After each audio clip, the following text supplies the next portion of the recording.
दरम्यान अनिल परब यांच्या भेटीनंतर नितीन सरदेसाई प्रसारमाध्यमांशी बोलतायत. आपण थेट जाऊया.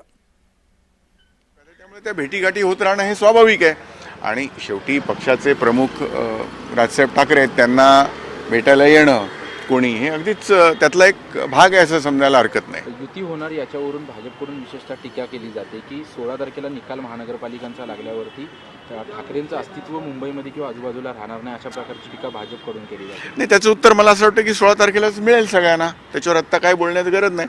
आता युती होतीये किंवा होणार आहे ह्या आणि जर अशा पद्धतीची काही कोणाकडनं जर वक्तव्य येत असतील तर याची दखल त्यांनी इतक्या लवकर का घेतली याचीच मला खरं तर काळजी आहे. जर त्याची काही तसं काही होणार नाही असं वाटत असेल तर मग दखल का घ्यावी लागते याच्यात त्याचं उत्तरही आलं. दिवस खूप कमी उरले तरी मग युती कधीपर्यंत कधी मी तुम्हाला म्हटलं त्याप्रमाणे अंतिम टप्प्यात आहे.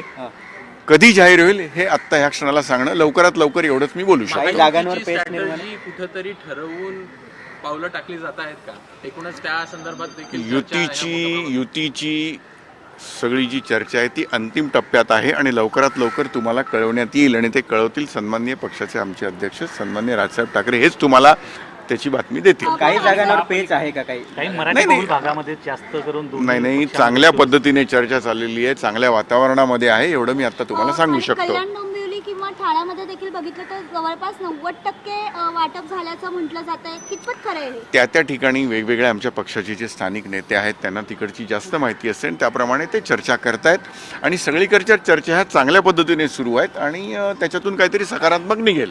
ज्या जागांवरती शिवसेना ठाकरे गटाने ज्या प्रकारे विजय मिळवला होता त्यापैकी काही जागांवरती मनसेकडून दावा केला जाईल, यामध्ये तथ्य आहे. अंतिमतः तिथे विजय मिळवणं हा महत्त्वाचा, त्यामुळे तिथे कोण जास्त चांगलं असू शकतं या संबंधाने काही चर्चा होत असतात.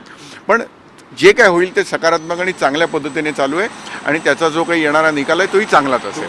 दोन्ही भावांनी खेळमेळचे वातावरण चालू आहे.